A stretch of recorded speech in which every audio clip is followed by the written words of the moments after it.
All right, great questions from X. What are some of the important epistemological and other lessons we learned from the successes and failures of the postmodern age? So the question of hallucination, I guess, has been looming fairly strongly in philosophical discourse, obviously coming out of the issues with AIs, right? So AIs, if you make them not hallucinate at all, then they're not creative at all. If you make them hallucinate too much, then they become less useful. So it's kind of a Aristotelian mean. So postmodernism is that there's no such thing as objective truth. There is only vengeful morality. That's postmodernism. There's no such thing as objective truth. There is only absolute and vengeful morality. Morality as a tool of punishment. Superstition is related to making morals absolute and unquestionable, while making reality subjective and open to endless interpretation. There's no such thing as objective reality. There is only punitive morality. So if you have some real primitive tribe, they don't believe in objective reality. They use peyote. Everything's the dream of the catfish or whatever nonsense you've got going on. But if you disobey the witch doctor or the tribal leader, then you are put to death, right? So that's an important thing to understand, that postmodernism is a return to primitivism. It is where there is no possibility of truly understanding objective reality.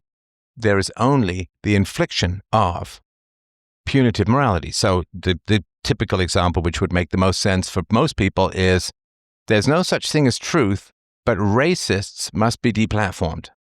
There's no such thing as reality, but sexists must be destroyed. And it has to do, of course, that once you let go of objective morality, then you let go of rationality and universality and the desire for reciprocity, the need for reciprocity. In other words, the sort of the turnabout is fair play kind of question. What's good for the goose is good for the gander, and so on, right? So this is a typical thing where racism is bad, white privilege is real. Racism is bad, white fragility is real. This is just madly contradictory, right? Madly contradictory. I mean, it is literally saying that racism is the worst thing, and it is then used to justify horribly racist statements, right? So the postmodern goal is to eliminate the need for rational consistency with regards to ethical statements, because there's no such thing as objective truth, objective reason. And what that means is that you can say any old absolute grab bag of Marxist race or class baiting or gender baiting claptrap, and you cannot be brought up short because of inconsistency. Postmodernism is absolutely essential for propaganda, because propaganda, how do we oppose propaganda? We oppose propaganda through consistent morality, the requirement that moral statements go through some sort of process of being evaluated in the Socratic sense, right? Justice, truth, virtue, integrity, that these all be subjected to the Socratic method in order to root out inconsistencies and contradictions and to make sure that we arrive at a universal standard of virtue. Well, that's all denied. If you want to use punitive, tribalistic, anti-rational morality to reward your friends and punish your enemies, you must remove morality from the realm of reason and evidence. Once you have removed morality from the realm of reason and evidence, then you can use it as a weapon, because then you are no longer brought up short by, accusations of hypocrisy, like I'm doing this on X, right? So on X, if somebody talks about white supremacy, white patriarchy, white fragility, whatever it is, right? Then, the simple question is, show me which other race or ethnicity you have criticized for being supremacist or fragile or nationalistic or anything like that. And if it's only white people that you have attacked or accused of any of this, then you're just a bigot, right? You're just a racist, because you only criticize white people for characteristics that are you can argue, yeah, they're negative, right? I think racial supremacy is a horrible idea and evil because it requires government force and it requires that one race violently rule over another. It's horrendous. But white people generally aren't arguing for that, at least haven't for a long time. But there are certainly other races who believe that they are the best and they are the supreme and they are the greatest and whatever it is, right? So if you are only criticizing white people for that, then you're just a racist, right? So to have a requirement of rational consistency in your ethics means that propaganda can't work, right? And so in order to have propaganda win, you have to uncouple and separate morality from rationality. And you have to denigrate rationality in order to create a one-sided, vengeful pseudo-morality that is used to reward your friends and punish your enemies. So basically, in the way this works in the West, is that if you have any criticisms of any group that votes for the left, right? Women, often visible minorities, gays, and so on, and Muslims. So if you have any criticism of any group that votes for the left, well, then you have these negative labels attached. You're sexist, Islamophobic, homophobic, racist, whatever, right? And then you're just attacked and punished to make sure that nobody criticizes the people who vote for the left. And then that means that the people who vote for the left can be assured of being shielded from any criticism. And then if you do criticize the left, then you will have one of these negative labels attached to you, and they will try to destroy your income and your sometimes your freedom, sometimes your life, right? So postmodernism is the act of shifting absolutism from empiricism, science, reason, and evidence, and philosophy towards vengeful pseudo-morality used to, again, punish enemies and reward friends. That's the program. So the way that you do this is you say reality is subjective. Reality is subjective. And then through that process, you charge up emotional energy. Because, emotions are subjective to a large degree, right? I'm not talking physical pain, but, it's not quite, there is nothing good or bad, but thinking makes it so, like as Hamlet says. But if you say reality is subjective, then nobody can oppose your feelings by saying that's not true, because you feel it.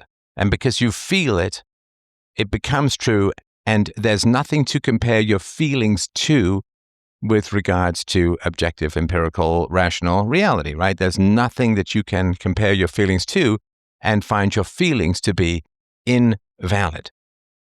So what this has done is this has diminished, or if not in many places eradicated, our capacity to think in terms of reason and evidence, rationality and objectivity. And it has cast us into a solipsistic sea of self-regard, where the only thing that matters is our feelings, and we have no capacity or even responsibility to compare our feelings to anything empirical or rational.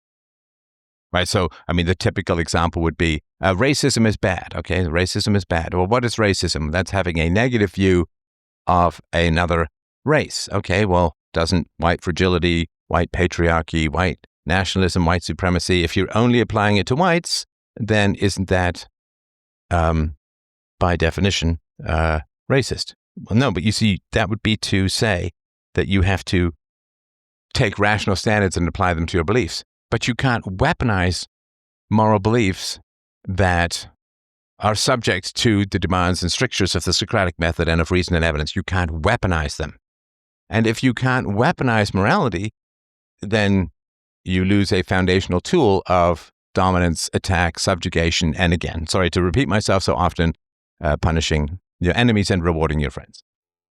Now, if you look at sort of the transition from the 1950s to the 1960s, the 1950s was still running on the momentum of earlier rationality, but, and this is partly a psyop and partly just the cynicism that came out of the First and Second World Wars, But if you look at things in America, you saw, along with the dissolution of reason and evidence, right, the dialing up of the hallucinations, right? Hallucinations become real. Obviously, an AI cannot itself detect the difference between what is real and what is a hallucination. Otherwise, it wouldn't do it, right? Because you'd say, don't do hallucinations.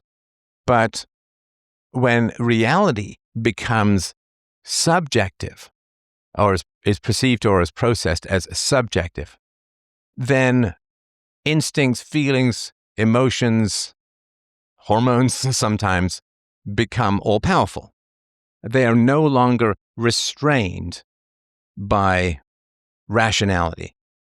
Now, when thoughts, feelings, instincts, emotions, and hormones are no longer restrained by rationality, then you get an explosion of creativity. I've talked about this with regards to my own novels. Don't want to make this about me, but it's, if you sort of followed this conversation, this is the tension that I have in my own novels, which is the characters want to do their own thing, but I want them to pursue or illustrate some sort of moral purpose. They need to serve the moral purpose of the story. And I'm certainly willing, of course, to change things, as I mentioned in a call-in show. Sorry if this is spoilers if you haven't read Dissolution yet, but when I have a redemption arc that I'm hoping for with a particular character, it's not really a spoiler, I won't mention which character, but I have a redemption arc in that I hope a character is going to end up well, and then that character just does not end up well. I'm certainly willing to have that be, have that happen, but I can't have an evil character not have problems, and I can't have a good character lose. That's like Apple, like in movies, you're allowed to show them people using Apple products as long as they're not the bad guys. So if I were to be purely creative, then I would take my hand off the rudder, so to speak, and I would let, hey, man, sometimes the evil guys flourish in this world, and sometimes the good guys die like dogs, like that poem I wrote when I was a teenager. 2 men in a wood, one bad, one good, are both eaten by wolves. The wolves don't taste virtue or vice in any particular way. So the more creative you are, the less rational your story is. And you started to see lots of really creative stuff. And this is particularly true in the realm of music, where you saw really creative stuff coming out. It also happened in the realm of theater. And I remember my professor, I remember his name, Dr. Barry Olshan at Glendon College of York University back, lordy, 30 plus years ago. Dr. Barry Olshan was handing out these, because he knew I was interested in theater and so on, because I was always cast as the lead in these plays. But he was handing out these books, and one of the books that he handed out was a sort of naked theater experiment that was going on. In hindsight, it could be argued that that was not the most appropriate thing. I remember he referred to my writing as Stefanesque. And he said, it's going to be tough to come up with a name for your style of writing, Stefanesque. And I remember also we were supposed to have read Billy Budd, which I found really brutal to get through, and I hadn't finished it. But we were supposed to have this discussion. Nobody had anything to say. And he's like, has anyone here actually read? How many people here have actually finished the story? And I think only about 20% of people put their hands up, and he just got up and left the room. And rightly so. Like, no complaints about that. But in terms of the creativity that was going on with the collapse of reason and evidence as a standard, you get a lot of creativity. And then you get a lot of chaos. So you get this massive, like Vesuvius-like eruption of creativity because rational restraints have been removed. And of course, if you look at creativity entirely bound in and controlled by rational restraints, you would look at something like The Fountainhead, or in particular, Atlas Shrugged. Or if you look at the first sort of 60 pages of Crime and Punishment by Dostoevsky, you'll see, of course, that it is very creative. It's dreams and visions and fantasies and memories of a child on the horse and blah, blah, blah. But it is pretty chaotic because he was dictating the book at that point. for me, a more tightly controlled book like Almost, which is a traditional story, there was a lot of a fair amount of creativity in it. I particularly enjoyed and found quite vivid the scene called the Battle of the Gardens. But some creativity, but very much constrained into the arc of a traditional story. The God of Atheists was much more chaotic, lists and sort of postmodernist stuff. And the present is a sort of standard book, and the future was more creative because, of course, I had a lot of options given that I was writing about a completely fictional world of the future. So you'll get a lot of creativity, and it's like taking drugs. You'll get a lot of creativity, but it comes at the expense of sustainability of that creativity. And that is a sort of foundational challenge, that you let go of reason and evidence like you do every night. And your dreams are very creative, but if you stayed in the dreams, you'd go mad, right? And this is why a lot of people who use drugs end up with a lot of creativity, but it tends to be unsustainable. And you kind of look at Freddie Mercury's songwriting. I don't think Brian May did drugs, but I think Freddie Mercury was quite into drugs. I think cocaine in particular. A lot of creativity, but you go from it's a long fall from Bohemian Rhapsody and Somebody to Love to Delilah, right? There's a pretty love song to his cats. It's a pretty long fall from grace as far as all of that stuff goes. So what happened was there was a wild amount of creativity in the Dark and Early Middle Ages, and you can see this from some of the art and so on, and very sort of florid creativity. Of course, most of it has been lost. Then the Age of Reason comes along, and you start to get real perspective in art, and you have to be anatomically correct, right? You can't just paint stuff. Right, you're sort of famous. If a finger is lifted, then one muscle shows up in the forearm, and you can see Michelangelo has actually carved that kind of stuff into his carvings. And you've got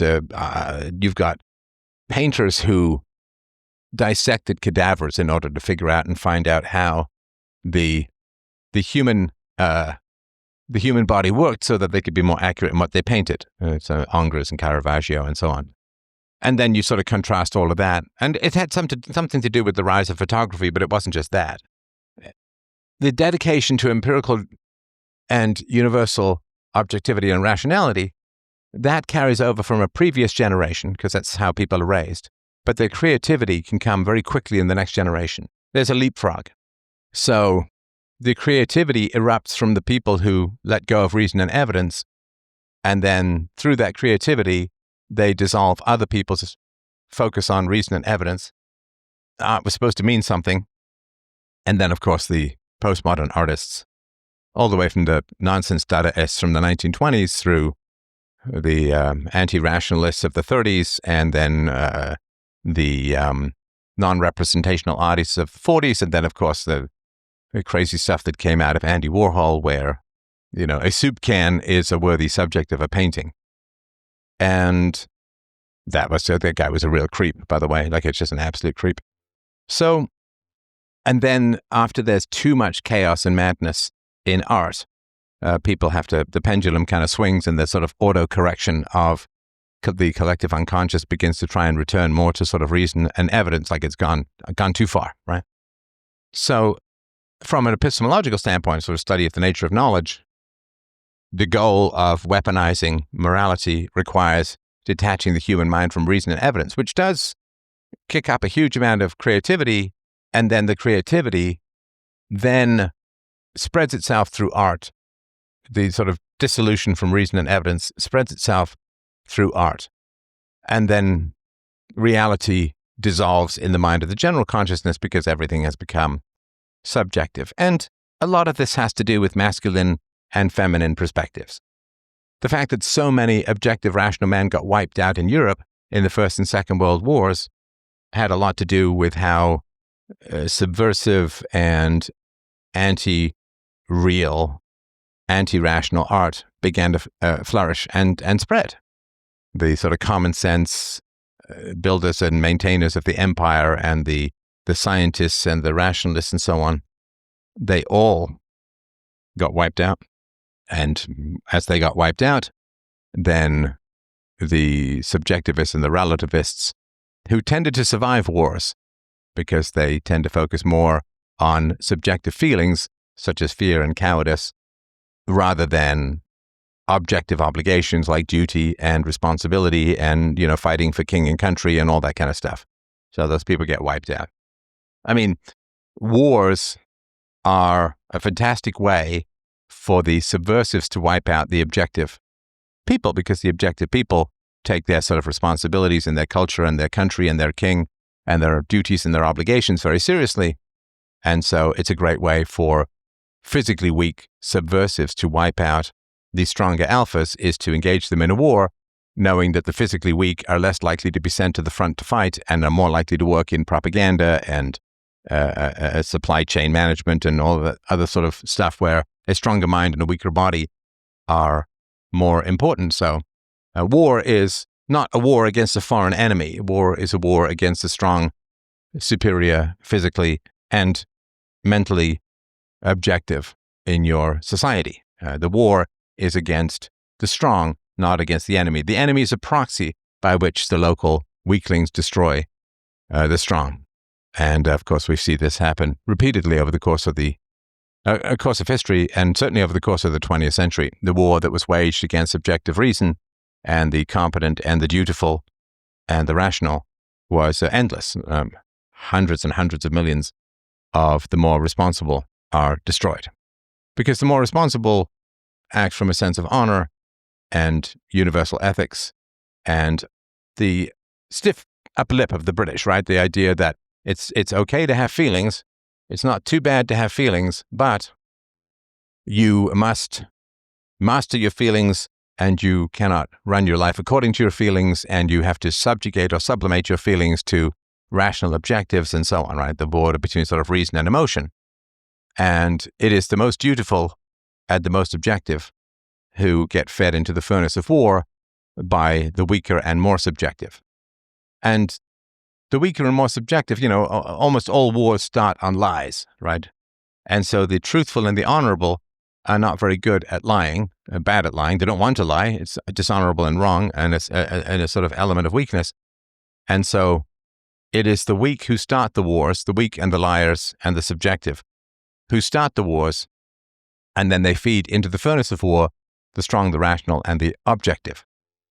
So, because if you're strong and rational and objective, like I still have trouble with this as a whole. Like, I realize I'm putting myself into some pretty elevated company here, but I remember, and I still have trouble with this, with the sort of basic reality of saying to someone, but it's false, right? This is the fine hoax, right? The fine people hoax and all of the other hoaxes that sort of coalesce and they float around Trump. And of course, we're talking about the Gulf War, the second Gulf War, the invasion of Iraq in 2003, that people, like, it's not true. And it's so weird to me that people can just not care if things are true or not. Honestly, I find this it's like a foreign species to me. It is completely unfathomable to me to not care whether something is true or not. Like the fine people hoax, right? Oh, Trump called the Nazis fine people, blah, blah, blah. It's not true. And people don't care. And they don't care. And that's because they're told to hate someone, and their hatred is moral. And the only thing that matters is that the moral is good. You're taught to hate someone, hatred of Trump is the good, and you don't need to check with anything real, because the only thing that matters is the, quote, virtue of your legitimized and socially approved hatred. That's the only thing that matters. Facts don't matter. Only feelings, which are malleable and easily programmed, right? You can't program facts, right? There's no propaganda that says 2 and 2 make 5. I mean, there's torture, I guess, in the O'Brien scene with Winston Smith at the end of 1984, but that's an attack upon rational consciousness, right? That the truth and facts and empirical reality are what the party says it is. If the party says 2 and 2 make 5 and 4 simultaneously, you must believe it. And that is the 19th century consciousness struggling against 20th century totalitarianism. And of course, it's a humiliation ritual to force someone to lie, to force people to say things. I mean, endless examples of this throughout the modern world, that you're just forced to say things that are just blatantly not true. But if you don't say them, then you'll get fucked up, right? People will just fuck you up in some horrible manner, get you fired, life destroyed, your wife will leave you, whatever, right? People will just fuck you up, attack you and harm you, and you might be thrown in jail, right? And so the humiliation ritual, that is how the weak overpower the strong, is they disconnect morality from rational examination. You cannot rationally examine reality, and therefore you cannot rationally examine morals. If reality is beyond reason, how dare you bring reason to my morals? And therefore you get full and free play to do whatever you want with morals, and you don't at all have to worry about being rationally examined for inconsistencies and anti-logic, right? I mean, bigotry in hiring is really bad, so we're not going to hire whites. It's like, it's so obvious, but they don't care, because it's become about power. You turn, by disconnecting the human mind from objective reality, you turn morality into a tool of power, because it no longer has to be consistent. It no longer has to be objective. It can no longer be questioned according to rational standards. To turn morality into a tool of power, which is, in more extremist religions, if you don't repeat the catechisms, if you don't affirm, right, then you're a heretic, and you have to be burnt at the stake or punished or something like that. So all of that is really powerful in society, right? And one of the things that made morality more objective was people focusing on objective reality, right? So with the sort of scientific revolution starting from Francis Bacon onwards in early 16th century, then you have all of this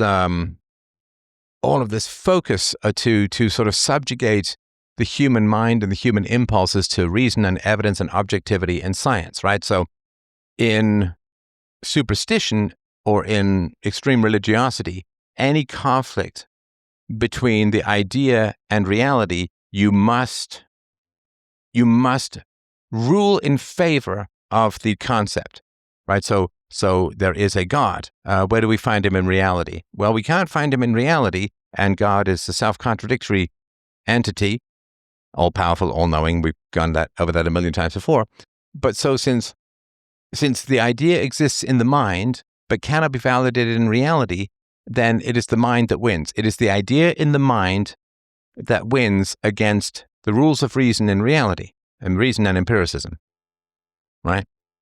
So starting in the 16th century, this came out of the productivity gains of the Quattrocento, as they call it, the 14th century. The productivity gains bringing science to bear on matters of agriculture produced such staggering gains in crop productivity that the science of agriculture was so powerful that it gave credence to the scientific method. The scientific method came out of the unbelievable, 10, 15, 20 times, not percent, times gains in productivity from the agricultural revolution.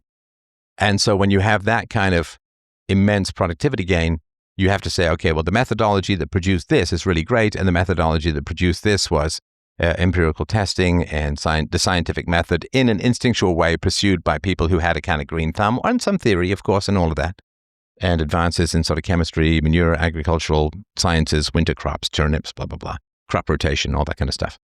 So from the immense productivity gains of the 14th century in agriculture, which didn't always, of course, occur in the same place at the same time. Sorry, that's kind of obvious to say, but then people were like, wow, science is really cool. I'm literally alive because of science. My children are living because of science. So let's see if we can codify what the farmers are doing. And that's where a lot of the scientific method came out of, or at least one of the reasons why it spread, is that once you have a proof, holy crap, we have 10 times the food production that we used to have by following reason and evidence. So let's try and codify reason and evidence and see what other good things it can bring us. And that's where the scientific method comes from. And once people saw the immense productivity gains of the scientific method, and then of the free market and so on, then the scientific method and the free market are both based upon universality. One is the universality of empiricism, and that in any conflict between ideas and tangible reality wins. So the subjugation of the mind to universal principles produced massive productivity gains and advancements in the scientific realm. They figured out the heliocentric, sun-centered model of the solar system, and so many. The scientific explosion that came out of the Baconian method is almost without end. Well, certainly so far. And once universalism in the scientific sense was recognized as so incredibly valuable and productive, then universalism in a moral sense became important, and universalism in a moral sense eliminates slavery, because slavery is having two moral categories: those who own themselves and those who own others. And you cannot own yourself and be owned by others at the same time. It's like saying, you and I both own this car. At the same time, you and I can both drive this car in different directions at the same time. You and I, because if I own the car, I can drive the car in the direction that I like and want. If I don't own the car, I can't even get into it legally, right? Unless somebody gives me permission. But to say a man owns himself and is also owned by others means that he can self-direct his action at the same time as somebody else can direct his action, which is, again, like saying that you and I can both own the same car and drive in different directions at the same time. So empirical and rational impossibility, self-contradiction. And so when we accepted the universal principles of matter and energy, this gave us massive productivity improvements in agriculture, led to the scientific method. The scientific method led to the value of universality. The value of universality leads to universal human rights, the end of slavery, and that leads to the universal goal of property rights and the non-aggression principle, which was the foundation of the modern free market, all of which was very cool and is a beautiful, beautiful thing. But then, of course, those who are good at universality flourish, and those who are bad at universality don't flourish. I mean, they do flourish, but only as a shadow cast by those who are good at universality. So the objective, which is largely the male, flourish, and the subjective, which is largely the female or matriarchal societies, do worse. And then you get a counterattack. And the counterattack is, we're going to break down rational standards, which is going to unleash creativity, which is going to have everyone humming anti-rational songs and everyone enjoying anti-rational art. And we're going to have naked people on stage to turn everyone on. And that way we will spread anti-rationality that way. And then we're going to gain control of the government. And then we're going to only fund anti-rational art. And, we need to launder a lot of money through art. So we're going to buy a bunch of crap and have it valued and give it to charity and make our tax receipts that way. And so there's a counterattack. And that counterattack usually takes down the civilization as a whole, a civilization based on reason, universality, and a meritocracy, right? A meritocracy is when people win according to objective rules. The objective rules, like, take something as simple as the objective rule of a 100-meter race, right? So everyone starts at the same place, they run as fast as they can, and it's objective who crosses the finish line first, right? So that's a meritocracy. But a meritocracy doesn't benefit losers. Losers want subjectivity and manipulation. Losers want to whine and complain and say, well, I never got a chance to train, so I should be able to start 10 meters further ahead than the other guy, and so on, right? And you can see these memes, like the white guy who has the clear path, and then the black woman who's got to jump over barbed wire and the swinging axes and all this kind of stuff. It's not fair, right? So the society, as the West is really founded upon a meritocracy, cannot, the people who are bad, right? Like, if you're born poor and you become wealthy, then you tend to be conservative. If you're born wealthy and end up poor, you tend to be a socialist or communist. At the regression to the mean stuff. And so the counterattack that comes out of society's losers, and those who lose when there's a meritocracy, they then want to put their thumb on the scale and change things, right? If the person who wins the 100-meter race gets $10,000, then people who are they know they're going to lose the game, means they want to change the rules and they want to make things subjective. And when morality became closer to being objective, then it passed from the tools of the sophists, the propagandists, and the manipulators. It passed out of their hands. to the philosophers. And this is why people hate UPB so much, is that UPB takes away your ability to manipulate morality to gain resources by making morality absolute in its whims, to make morality absolute, and it doesn't matter. In fact, it's a feature, not a bug, when morality is anti-rational, because you can will it to benefit friends and punish enemies, and you're not restrained by any requirement for reversal, universality, or what's good for the goose is good for the gander. Or your moral rage, your moral destructiveness, your moral mob mentality is not subject to any restrictions of the requirements for rationality.